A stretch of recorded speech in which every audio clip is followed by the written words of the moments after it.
Hello, I'm Patrick Abbott, author of the novel Fallen and its upcoming sequel Risen, as well as the short stories Nod Pilgrimage and The Witness Tree. And today I'm with Schalk Holloway, and I'm a South African author and recently turned novelist after being a nonfiction author for quite some time, and busy cutting my teeth. Released my first science fiction novel, Novus Dies, on the 1st of December last year, and I'm busy with its sequel, which is called Donum Astris, which will be released later this year. Excellent. Thank you so much for that little introduction about you. And when I was reading online about you, you had a really fascinating biography that captured my attention. Can you please tell us about yourself? Sure. I probably know which side you're referring to, and that's the operational background. I'm at heart, I'm a minister, so I've been working in ministry since 2005. But my wife and I have, for quite a long period of our life, lived in at-risk communities, and then specifically ran high-risk interventions in at-risk communities. But flowing from that, probably about 9 years ago, I got picked up by a team. It's a special operations response team that works within a certain policing environment in our organized crime world, and asked whether I would be able to just join them on what we would call a search and seizure operation. And that basically led to them inviting me onto the team and systematically growing into what would be a team leader position and also a regional leader position. And for the last 9 years until retirement, then I was a part of that special operations response team. So throughout the ministry and throughout that work, also had quite a long stint in professional training, running the gamut from basically professional and advanced firearms training for government and corporate and private clients to urban survival primers, tactical trauma care, tactical first aid related training, and quite a wide spectrum of niche and specialized products within that environment. So it's always the three legs. It was the ministry, and it is the operations side, and it's the instructor side. That was my career. And then in between, I've been a writer for quite a while, and I was published first in 2015, nonfiction, and then in 2019 I self-published a book called The Maul, which really took off. The peers in my industry picked it up and loved it, and a lot of momentum. And I continued on the nonfiction side until I had to retire from quite a severe injury in 2022. And then I became a novelist, and currently cutting my teeth on writing fiction. And I've been a reader for long enough that I've got faith in my ability, and that I feel that I'll be able to contribute good work to the fiction side of writing eventually. But in all honesty, I'm also still just learning, still cutting my teeth and wrapping my head around the differences between fiction and nonfiction. That good? Thank you. That is very good. Okay. You answered sort of what books you've written in the past, the nonfiction, and now you shifted to fiction. What are some of the differences you feel between your nonfiction and fiction work? So maybe I should start with what might be similarities, because the similarities were quite easy to pick up, and the differences were the ones that I'm still playing catch up with. I think in nonfiction, it's quite important to be able to do things. Number one, to have a coherent thread throughout what it is that you're trying to unpack or trying to teach. And the nonfiction that I was writing very specifically were, I don't want to call it long version or long format arguments, but it most definitely needed to be planned and set out very coherently from beginning and to end. Needed quite a bit of a golden thread there, and obviously it just needs to make sense. If that makes sense, it just needs to make sense if you read it, which is one of the reasons I've always loved nonfiction writing, because it forces you to have to actually clarify your thinking and better your thinking on any topic. And so the fiction side definitely contains that, the ability to plot, the ability to have a coherent plot, to make sure that That thread is running properly from the beginning to the end. So that's that's probably one of the most crucial aspects there. But then the problem starts that everything around that is creative, whereas on the non-fiction side, everything around that is factual. And if you've got a long background and you're well-read, well-studied, well-experienced, the factual side is quite easy to unpack. You just need to make sure to make it coherent and to make sure that it reads well and that it's understandable and that whoever picks it up can make sense of what's writing there, what's written there. But on the fiction side, you're basically making all of that up, so everything around that golden thread or around that plot still becomes a creative exercise. And there are definitely better ways to do that from a creative point of view. And so what I'm finding is that I'm able to explain or write or fill in those gaps in a coherent manner, meaning if somebody reads the work, they understand what they are reading, but it's not necessarily as well described or as elegant or as sophisticated as a very successful fiction writer might be. And I think for me that's the biggest growth point, is to systematically learn how to become a good and engaging creative writer, bearing in mind the fact that you are essentially sounds so bad when you say it, making things up, but I mean ultimately that's what we're doing. We're making things up.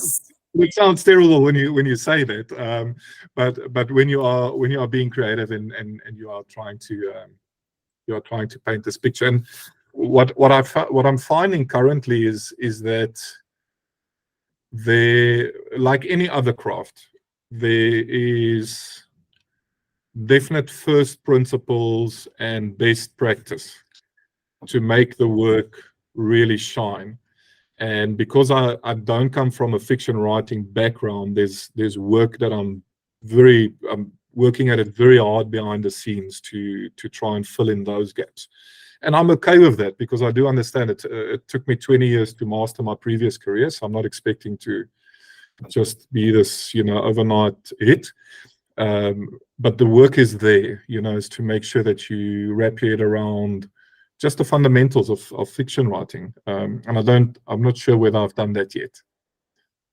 Well, everything takes time. And I want to say I read your book that I stumbled across, Novus Days, and I really enjoyed it. It was very well done. It wasn't just, the phrase would be pulp. It wasn't something quickly that one consumes and moves on. It was a deep book. Can you please basically describe the book for us? Sure. So it's set in South Africa, a couple of centuries into the future, and it follows a large-scale collapse of civilization. But the book doesn't give too much away about what happened, about those events, but you do pick up quite strongly, okay, that something has happened and population has dwindled, and now we have certain factions remaining, and so the story plays out primarily between two factions, which is the collective and these excommunicated ex-military guys. And the story follows a husband and wife operator team, Kate and Monty Park, where they get assigned to investigate the first of its kind robot on human attack. And at the same time that this incident happened, also for the first time in living memory, they're starting to have communication failure. They're starting to have technology failure that they've never had before. And so the investigation of this robot attack then sort of rolls into the larger investigation of what's actually busy happening with our comms and with our technology. And the story is a very short story, and it's short and chronologically. It's a full-size book. But something that I found messes with a lot of the readers' heads in a good way is the fact that the whole, from the first page to the last page, is less than 3 days. It basically just runs through the investigation and the operations related to this mission, and which is something not completely unique, but it's fairly unique. It's not something that I've found that much within fiction, that you get this really concise packaged narrative. But yes, it plays off in 3 days, and it basically just runs with them as they walk through this investigation. I'm not sure how many spoilers I should give, so I'm keeping it slightly. Don't give it all away. No, slightly vague. A lot of the fun aspects of the book for me was related to my personal love of all things robots, androids, and I don't want to say AI, because AI is trending currently, and you're finding AI fiction books all over the show, and this wasn't what it was. It wasn't okay, AI is trending, let me write an AI book. I'm actually a robots guy. I've always loved robots and mechs and all of that. And so there's a very strong element of that. But a lot of my questions in writing the book were centered around, okay, coming from a high-level operational background, how might that be taken into the future, and what would I like to play with? If we have to discuss small team tactics, which usually would be 2 to 4 man team tactics, what might small team tactics look like if there's a human operator with 3 robot team members? What would breaching look like? How would we kick the door down? Is it even necessary to kick, or can we just push it open? Alongside that, just staying with firearms and being a long-time firearms user, what would I like to see fixed in a firearm? What would I like to see being better in a firearm as we progress, while staying away from all the lasers and the phasers and all the out there stuff? If I have to just speak about a hot weapon, a combustible weapon, what would I want to fix in it? So there was a lot of fun for me, sort of just being able to take solid tactics, small team tactics, take solid firearm knowledge, and saying, okay, but how do we push that a bit into the future, and how might that play out within a science fiction setting? And I quite enjoyed that there's a lot of fun to be had in that, and much of the feedback that I get is centered around that as well. You can see people quite enjoy the door kicking, but the fact that it's not just humans doing it, and there's robots with them, And I want to call that out, because that's one thing that struck me. There is violence in the book, but so often with some literature, it's, as I used in talking to you earlier, grindhouse. It's just meaningless violence. While when I was reading your operations tactics written out, it struck me that, hey, this guy's actually been through the drills before. This is realistic violence. This is not cheaply done. So if a person is looking for that tactical realism that you don't get in military sci-fi or a lot of sci-fi out there, I want to call out your book, Schalk. It was really good there. Another thing that struck me was just how well done the husband-wife team was, because usually with these books, it's either a main protagonist or a protagonist with a friend that is clearly the secondary character. You did a great job just having that husband-wife team actually complement each other, each character being a realistic, meaningful addition to the story. And that struck me as unique. What inspired you to do that? Shucks, I think, if we have to push the writing aside, I've always been a romantic in the sense of, deeply desiring, also holding out hope for others to have meaningful, significant relationships, of which the primary would be your significant other. And so that tends to actually feature in all of my stories, not in the same manner as it would now in Novus Dias. But if you have to try my first 2 novels, you'll find it there too, that there's a unit of a husband and a wife. So maybe that's just me projecting onto it, but it speaks to my heart, and I find a lot of meaning within that. And then, obviously they've got their own different skill sets, and building it out around that and fleshing it out and giving them personality and competence within these different skill sets were fun. And I think maybe, in all honesty, that just developed naturally rather than me sort of plotting it out, in the sense that Kate really sort of held her own and grew into a character as she was. And eventually, when around the middle of the book, speaking about there. There was the necessity of somebody else stepping in, and for me, that's always a husband. But he needed a different skill set, and he needed to be put together differently to be able to take the story forward even more. And so I think the starting point would just be my romanticism about having a deep relationship with a significant other, and then just again playing with how that might look within this context. And they've got their idiosyncrasies, and obviously they. She tells him to shut up off the book. but it works, and there's a chemistry, and it's nothing's over the top. Everything's quite understated, and so it works. It works out, and just their commitment to each other also shines through, which again brings me back to my soft side. It's just enjoying things like that. And I want to really compliment that, because it really stood out to me that it's not a romance book. It's not, but it's a defense of what humanity still is in the future and how we are human. And especially when you compare that to the robots and how they're acting, it made the human characters more human. And in some sci-fi, we lose that. So I really did appreciate that. So let me ask you something, and then I'll tell you why I'm asking you. But in the book, who was your favorite character? So that's not a fair question. That's not a fair question at all. Let me get back to you on that. The fact that you have to think about it is heartening in a good way. Well, I hope it's heartening. Yeah, because I don't want to. Those were good characters. And I don't want to call out anybody in particular, because then I'm going to doubt that. So let me tell you why I'm asking you. Everybody that helped out of the development read, there were 10 readers that took the book while it was at my editor. I would ask all of them, who's your favorite?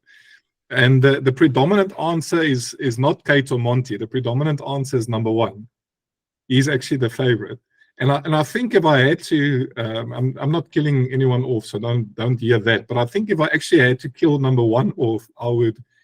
Oh, you can't do that. And that was so strange to me. It was like, because for me, like, I connect, but again, it's my romantic side. I connect with this husband and wife. But more than half, about 3/4 of the people that read it, they're like, no, yes, number one, they just love him. Which to me was just easy. I'm going to do a little dirty self-confession here. When I was reading, I imagined myself as a self-insert for Monty and my wife being Kate. That's cool. And so I leaned that way. But when you said, "Oh, if I had to kill off number one," you can't do that. It wouldn't be the same story.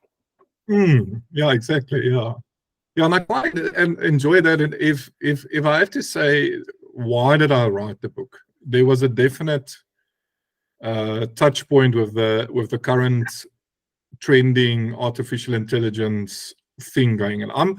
I'm a conservative science fiction futurist. I don't even know if I can say that. So for your listeners, I'm a rocket. I'm just So English is not my native language. But what I want to say is, in the history of humanity, everything that we have said is going to happen at this time didn't happen. It happened later, or it hasn't happened yet. So you can pretty much track that through science fiction. So I'm a very conservative.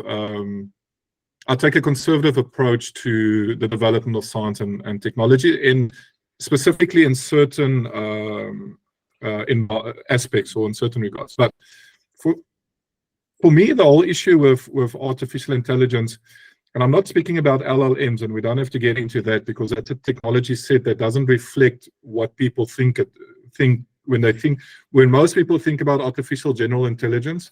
It's not LLMs, but they don't realize that. But let's speak about this idea of artificial general intelligence. Then the obvious thing to me that always surfaces is why would it care? Because the whole system for caring that we as humans have relates to our endocrine system. It's our hormonal system. It's glandular secretions that create everything from centers of belonging to fear to caring to love to desire. Everything is managed by our endocrine systems. Obviously, there are pathways in our body, but in a very basic, fundamental way, some gland has to release some chemical, and a receptor has to catch that chemical. But when we think about artificial intelligence, it doesn't have that. And you can code it. There are people that say, okay, but you can code it. And the ethical question then becomes, does it really then display sentience, or is it faking it? But we don't have to go into that. But the bottom line is just, why would it care? Because it just doesn't have those endocrine systems. And so a lot of the interaction with the robots and with that side of the story, you would have picked up relates around that.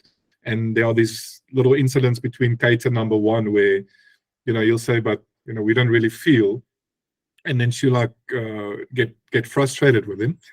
But a lot of I think the outset of the novel was based around that, what might the process of becoming sentient look like, bearing in mind that they don't have endocrine systems, which means they won't care.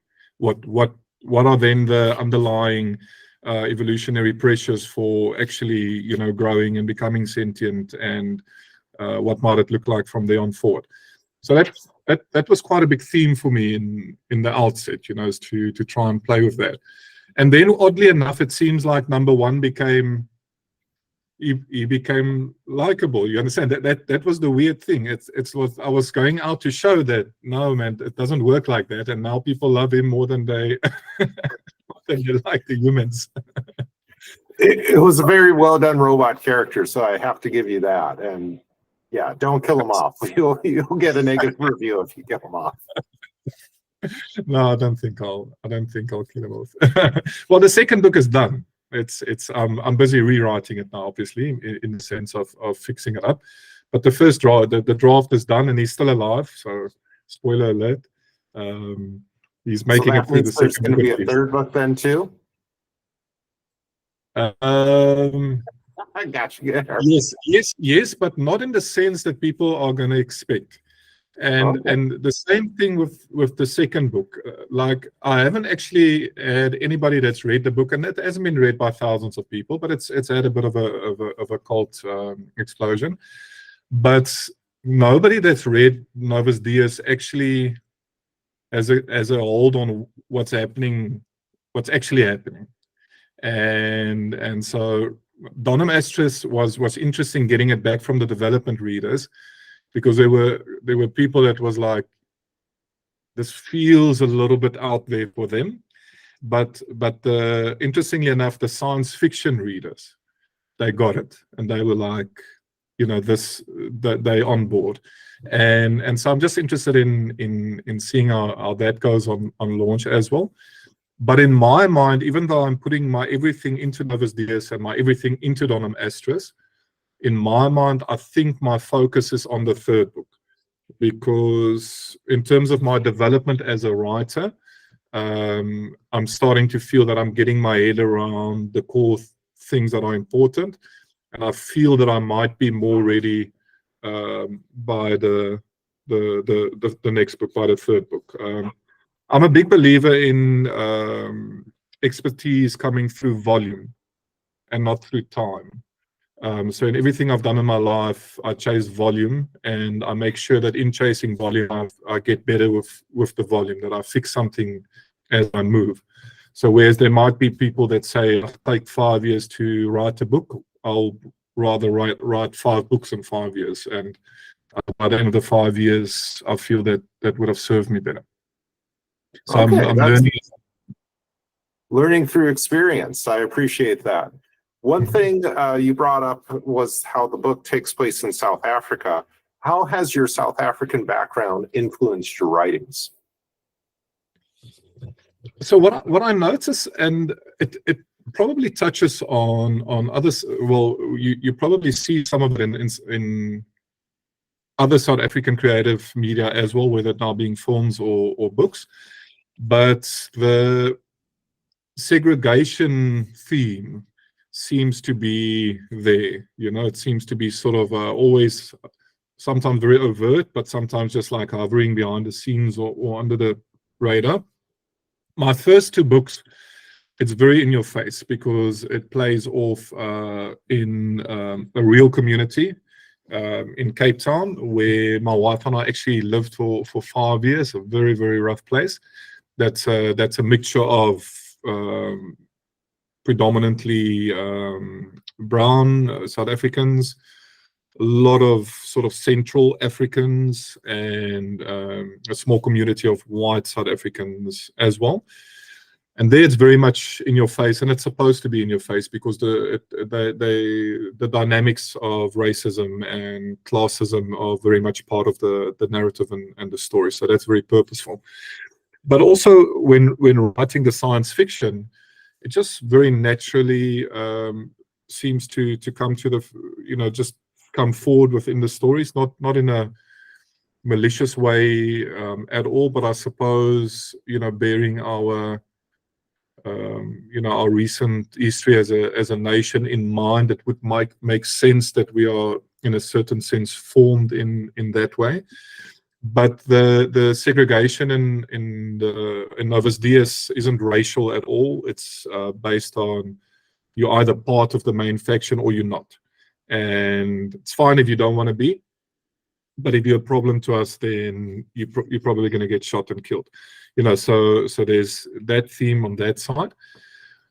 We're definitely wildlife conscious as well in South Africa. So there's these little scenes or references to animals or wildlife, and a little bit of discussion happening around possible future dynamics related to wildlife. The society that they find themselves in, as it's far into the future, and it's not been maintained because population levels has shrunk. So nature has encroached back into to civilization, and with that there are some animals and some plant life and so forth.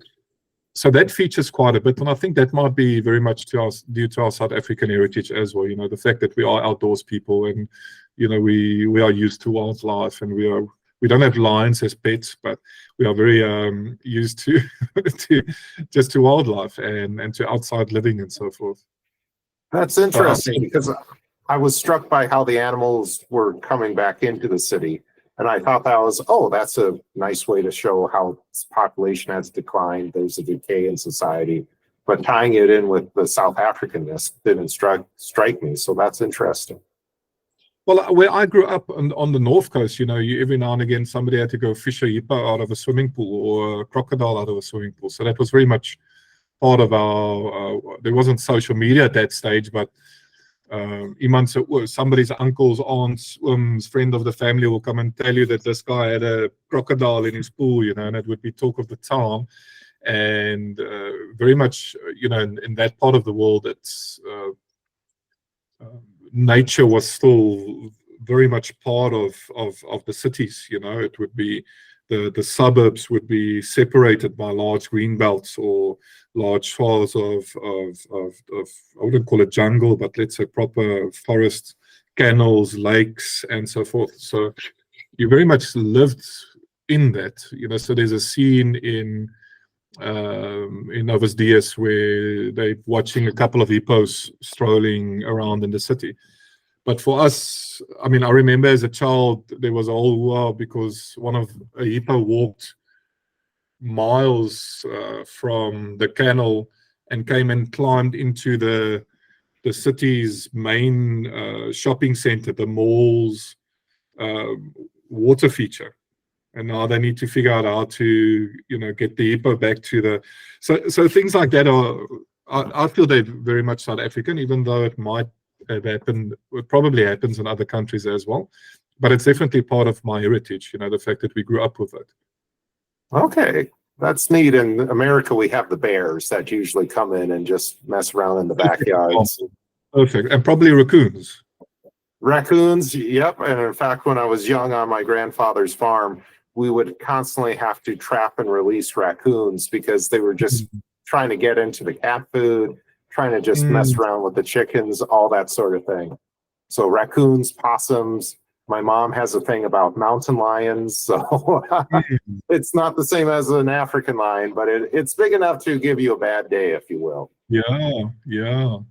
Yeah, I think I've had other questions about the South Africanness of Novus Dies, but it happens so far into the future that you sort of also have to ask yourself the question, to what extent is South Africa still built around the identity of a nation, because I mean that's essentially one of the decisions you need to make when you start thinking about writing into the future. Are we writing around national identities, or are we writing around some sort of newly formed or differently formed or nuanced identity?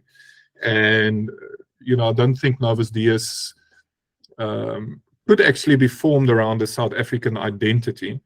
And so probably what we are seeing is more the remnants of South Africa as a geographical location, and probably some of the long-standing segregation. Again, that's sort of others there, but it's not built around South Africa as a nation state or as a people that have grown 200-300 years into the future. I think if it was built around that, it might have been very different, then, because then you would have to contend with the futurism of South Africa as a people or as a nation state. And I don't think Novus Dies was necessarily, that wasn't the story. Yeah, the story was about this other faction. Yeah. Okay, we've talked somewhat about the South Africanness or not of the story. What are some universal themes you see in sci-fi that interest you? Because there's all these subgenres, all these hard, soft, different nationality takes, but some things are universal. What are the universal things you've seen? On a very base level, probably like all speculative fiction, I would just say the otherness, the fact that it's different, and obviously the different would be quantified differently between fantasy and science fiction. But I think the otherness of it, for me, has always been what grabbed me of science fiction. The fact that I'm reading and I'm confronted on a conceptual level with just these vast differences, or these conceptual differences, whether now brought forth by technology or future or whatever.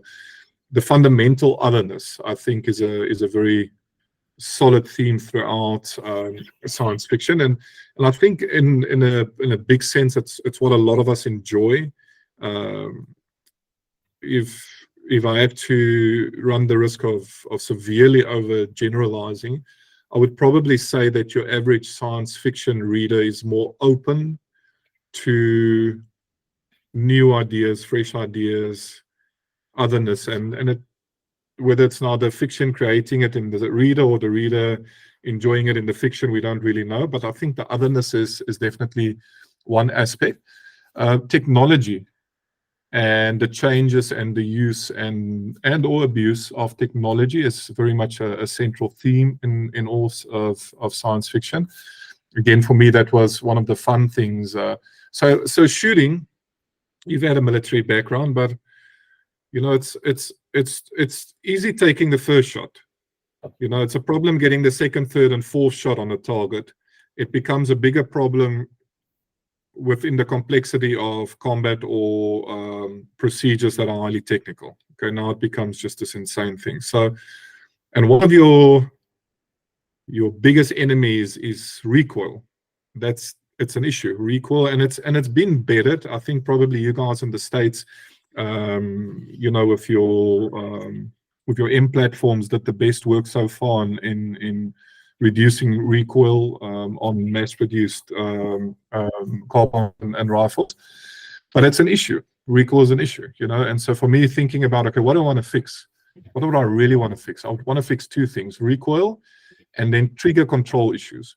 Because a really good shooter, you need to be very, very sharp on your trigger. But even being very, very sharp on your trigger, again, bring in all the complexity of biometrics, decision making, rapid decision making, meaning shoot, don't shoot, going left, going right, who's doing what, all of that.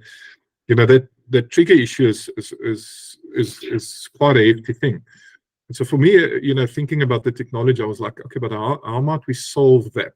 And I think for me, that was the fun part of the technology. It was not to say, how do I invent new technology, or how do I just pull new technology from the air, but how might I play with technology to solve some problems that I've faced in the past, but then also to pull some technology from the air and to and to really just speculate and to play around with what might be. So the technology, its features, its use, its abuse, I think that's another central feature of science fiction. I think your enemy, so even your protagonist, but your antagonist, or I don't want to say there's always an alien component, but again, there's always an other component, whether it's a technology enhanced human, a technology influenced human, or whether it's alien, or whether it's robotics, or whether it's androids, or whether it's AI. There's the speculative side about what other types of characters might we have within the science fiction setting. So I definitely think that's another pillar. What would I say? What else have we got? You might probably be able to draw some story tropes, narrative tropes, in the sense that if you think about the typical, who done it, there's a murderer, and there's usually in the beginning of the who done it book, there's a murder, and now we need to, so there are those story elements. I think it's slightly more difficult to pin that down in science fiction, because if we have to think about Novus Deus, which is a combination of, I would say, hard and military sci-fi with adventure, and we have to compare it to Fallen, which I quite enjoyed, which is actually more of what we would call a soft science fiction novel, meaning it's dealing with philosophical issues, religious issues, conceptual issues, and it's got a bit of a hard element in there. So it's not just all, but I mean, it's very, very difficult to say, okay, we can extract from that a recipe that fits both when it comes to the storyline aspect. So maybe that one would be difficult. I don't think we should try that. Yeah, so let's say technology, otherness, speculative characters, or speculative species or races, or sentient beings. I think those three might be definite threads throughout all science fiction. What do you think? I agree. You've summed up a lot well. I really agree on that. And you brought up Fallen, and one of the things our two books, or our two writings, I should say, have in common, and you call it out specifically on your website, is the topic of PTSD and neurodivergence. For me, when I was writing my material, I really reflected back on some of my friends who I deployed with, who've had their own PTSD issues, who various other neurodivergencies have been exacerbated just from not only their time in combat, but the stress of being deployed out, and even then the stress of coming back home. And the home is not what it once was. The home isn't what you imagine it to be. The home isn't this band of brothers who truly care about you. You come back, you think everything's going to be sort of similar, where there's an equal level of caring and working, but instead people are living their own lives, and the just cognitive dissonance increases and just can really destroy a person mentally. And for me, seeing people and seeing the public who did not understand what PTSD was, everybody thought it was just Vietnam era flashbacks. And people couldn't understand or comprehend why so-and-so doesn't smile anymore, or why so-and-so doesn't come out, or why so-and-so just keeps crying. I wanted to give voice to those people. What inspired you to tackle those issues? I think personal experience, first of all. So the fact that I've for a long time had to deal with my own neurodivergence first, which basically was only diagnosed in my late 20s, so let's say about 15 years ago. And then also on the other hand, the PTSD and the complex PTSD side, stemming from all the way from childhood incidents, but also now being exacerbated by the stress and the risk of the lifestyle that I've led. So I think personal experience is a big one. I find myself very frequently, well, I find other men struggling with that, being drawn to me, and so from a ministry point of view, not within church, but within the marketplace, I've got a connections with a lot of men that go through similar types of struggles. And so maybe personal experience, number one, the fact that I see it happening, number two, to others makes it quite pertinent. I think, and I'm not a trained writer, so I always say, for better or for worse, I've pretty much been living an authentic life, meaning I do what I feel I need to do. But I'm not sure whether you can really write without projecting yourself onto or into your material. I don't know if it's possible or not. Even if it might be. I don't know. Again, I'm not trained, so nobody told me whether it's possible or not. So, but I can't imagine myself not coming through in my novels in some form or the other. I'm not sure whether that's possible or whether it's not possible even.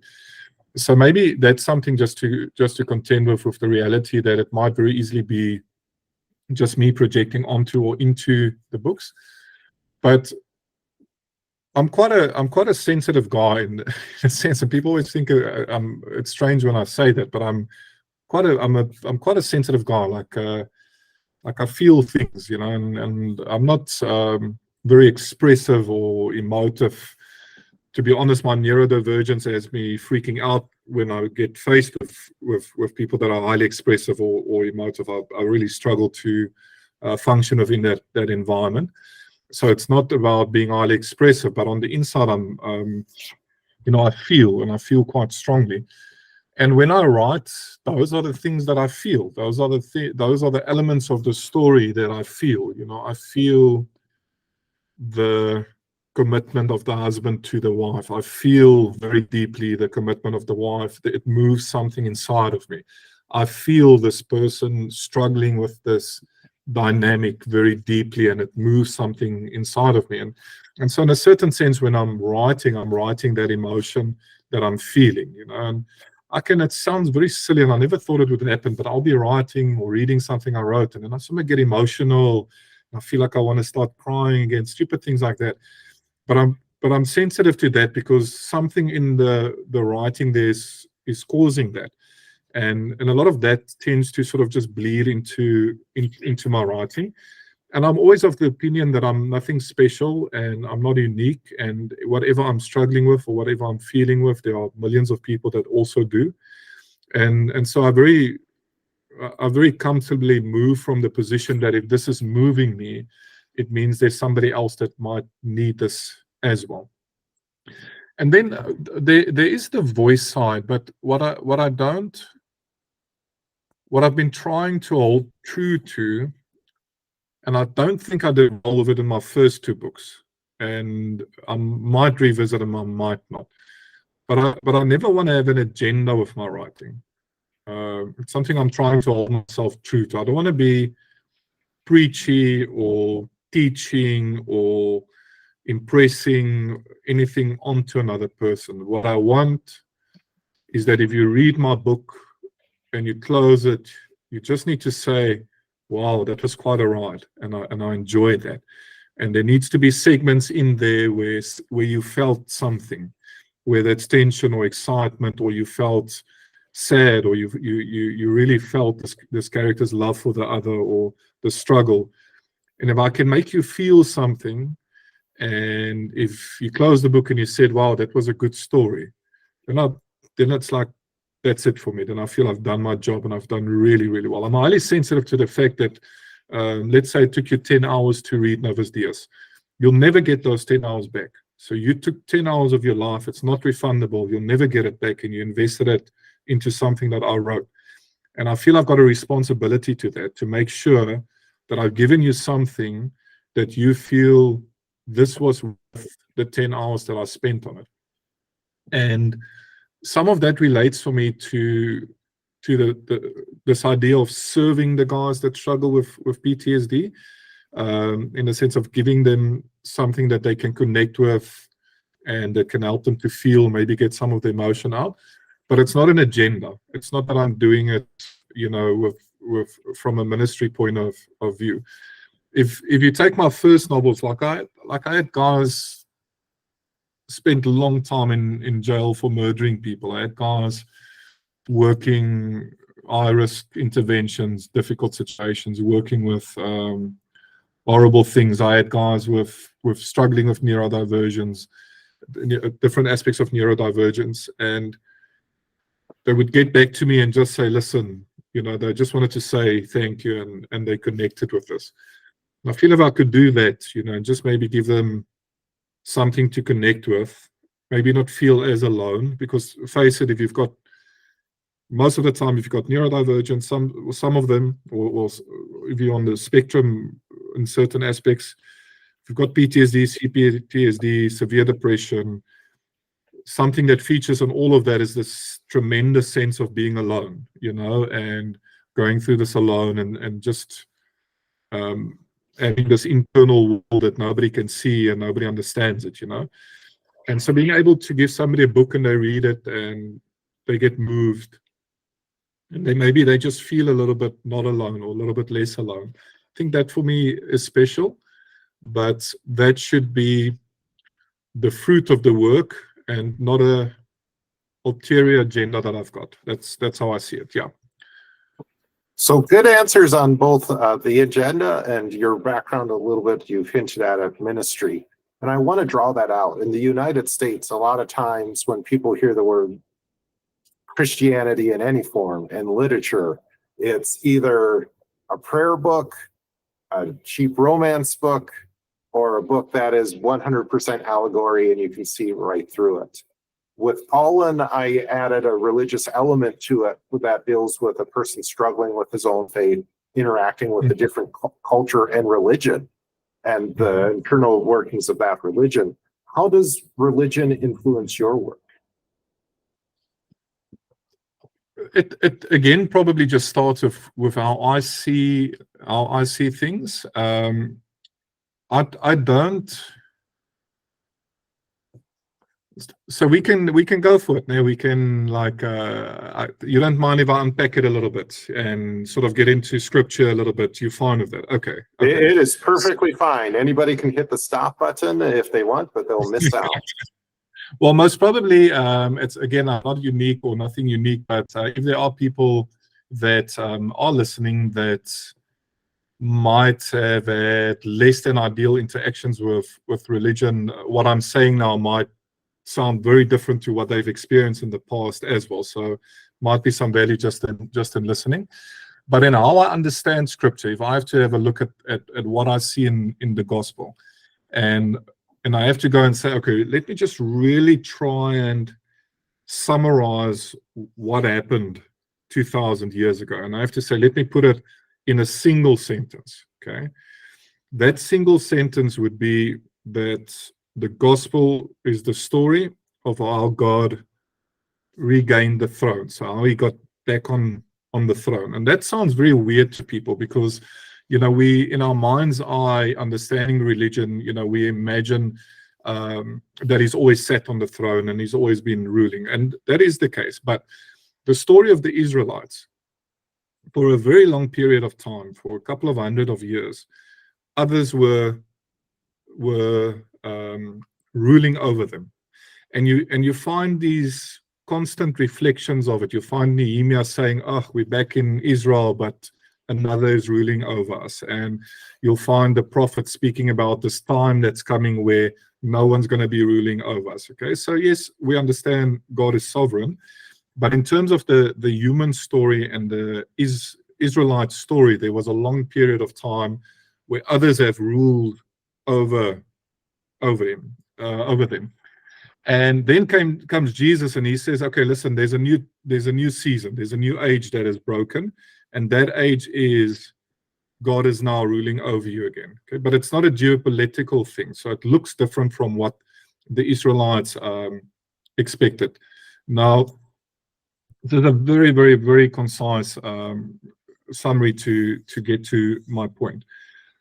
My job now as Schalk, as a person, is to try and figure out how in the world around me do I establish God's rule or God's kingdom. Okay, and that's very well put out. If we have to say, okay, but what does that mean? What does that really mean? It's very, very simple. Paul says this very profound thing. He says the kingdom of God is not about what we eat or what we drink, but about peace, joy, and righteousness.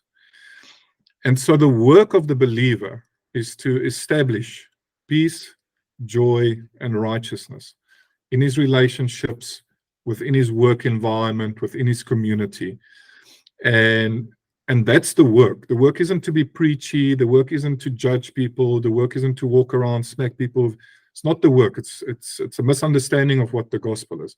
The work is, how do I take this relationship that I've got with my wife and I turn it into something that blooms with peace and with joy and with righteousness? How do I take my workplace and I work hard for it to be a place of peace, and a place of joy? Okay, that's the work, because that is how we establish the kingdom of God, is to bring peace and to bring joy and to bring righteousness. You touch about it a lot in Fallen, where your main character will communicate this idea of what's best for everybody. Okay, and what's best for everybody is peace for everybody, joy for everybody, righteousness for everybody. That's what's best for everybody. And so the work is to do that. So a lot of what I try and display in my characters are characters that are working for peace or for joy as far as possible or for righteousness. And so you'll see those dynamics sort of come forward within the books. And because of that, there's usually some sort of ethical struggle around certain of the touch points. Like in my first novel, the very real question is, as a man of faith, when is it okay to murder someone? It's a very, very strong question, because that story plays off in an environment that I come from, where the only option of ending this thing is I have to kill you. There's no other option. It's never going to end. If I don't kill you first, you will kill me, or you will kill my wife, or you will kill my family. That is the reality of it. And so the story is this tension around, but can I now kill you? And what does that say faith-wise? And what does that say about my, and it draw a lot of not strange, but varying feedback, because a lot of your sort of hardline Christians are like, you can't kill the guy. It's not on, whereas I'm completely devoted to Christ, fully devoted to peace, joy, and righteousness, and fully committed to the understanding that there's no other way than to kill this guy, and premeditated, go and murder him, not even self-defense, which is a very strange concepts for a lot of Christians to try and deal with, but again, a lot of them don't live in environments where those are your only options, where the police is not going to help you, nothing's going to help you, and if you don't act, you're going to have a problem. So, you know, instead of my books being worried about being preachy and evangelizing and spreading the gospel and things like that, it's worried about those ethical issues of what does righteousness look like, what does peace look like, what would joy look like, how would we build that, maintain that, distribute that, you know, and again, that relates very much to my life, being a man that has committed serious violence, and having to have done so without now in the moment worrying about, is this an ethical problem or not? This is what needs to be done now. And it needed to be done because these things had to be promulgated, peace and joy and righteousness. But the themes for some people are quite for Christians are quite strange, you know, because a lot of the, listen, I'm not out there to evangelize the Christians, by the way. You know, it's not my game. So, and I'm not trying to be contrary or trying to be sensationalist, but those are the themes of my life. You know, it's, you know, I grew up and spent time in rough communities, and the answers aren't easy. But still need to figure out how to bring forth righteousness, and how do we bring peace, you know, and so struggling with those, you know, with those themes, for me, might be more our religion features within my writing than actually being very upfront proselytizing. Yeah.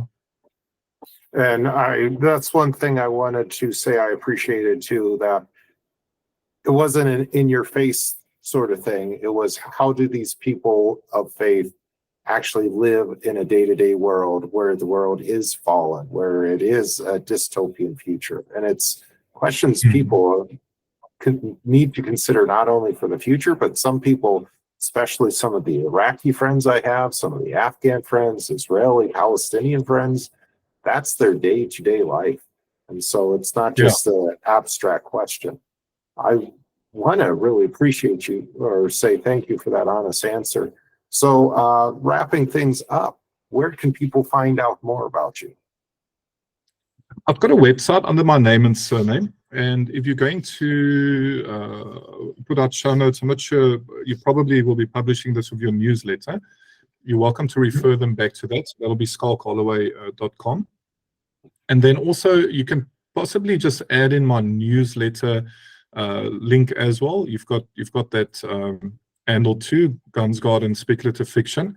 So any happenings or releases on my side will definitely happen through that channel. So those would probably be the two best ways to do that. I do have a social media presence on Facebook and Instagram, but if I have to be very transparent, that's managed for me because I'm not actually on social media. And it's just because we do understand that we need to have a presence on those platforms. So it's probably not the best place to try and get a hold of me. But if somebody would like to connect with me, just responding on one of the newsletters will be the easiest way to do so. Excellent. I'll make sure to share that in the article. Any last words for the people out there?